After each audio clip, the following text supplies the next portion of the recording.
As previously mentioned, the production and research learning event is all the more effective the more it manages to stimulate the student's curiosity and motivation. For this very reason, merely asking for the memorization of data or concepts is not enough. The teacher must strive to draw students into engaging reasoning processes, teaching them to rework information and organize it into logical sequences. The best path to follow is one that mirrors the scientific method.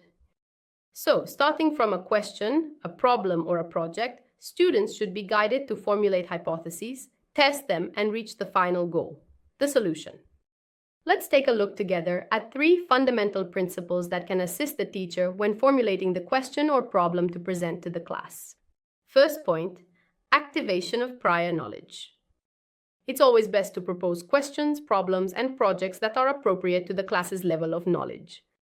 Activities that are too simple demotivate students, who end up not building meaningful knowledge. Overly complex questions, on the other hand, hold students back and risk causing them to get lost along the way.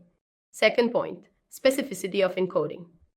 Choose problems, projects, and questions that are close to real-life situations, as similar as possible to those the student might encounter in the future.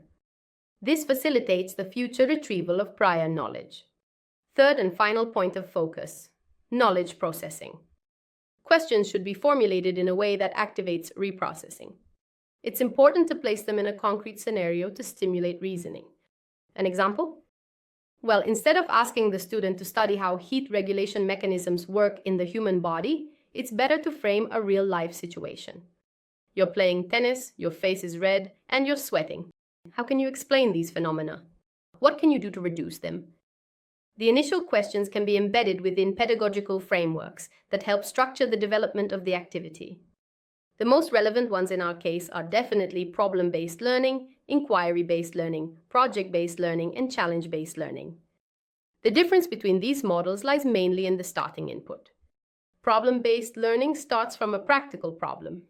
The initial question will be, how can we? Inquiry-based learning is closer to a research question and explores a topic starting from a phenomenon. So, why does it happen that? Project-based learning involves working on a project and includes a tangible final product. It therefore starts from a design-build approach. Challenge-based learning presents a challenge. The teacher proposes a situation to the students that creates a sense of urgency and seeks to engage them in finding feasible solutions in real-world contexts. At this point, we realized how important the teacher's role is in this learning event. It's not about assigning a question, but rather the teacher becomes a true facilitator. Facilitating the learning process means creating the conditions that allow students to achieve the expected outcomes. These conditions are not only related to the teacher's expertise in terms of content, but also to their attentiveness in managing classroom dynamics. Hence the importance of constantly observing students' work. For example, by organizing review and feedback sessions. First and foremost, this fosters an atmosphere of exchange and trust in the classroom while also allowing the teacher to assess the effectiveness of the path they are proposing. Another fundamentally important aspect is supporting students in their personal journey of exploring the content. Often, the problems or projects proposed by the teacher do not have a single correct solution. This is why a teacher who demonstrates an open attitude is essential for creating a climate of tolerance, which is invaluable in a context like production research that requires collaboration toward a solution. We can therefore conclude by emphasizing that it is essential for teachers to put into practice actions that support the attitudes and values they wish to instill in their students.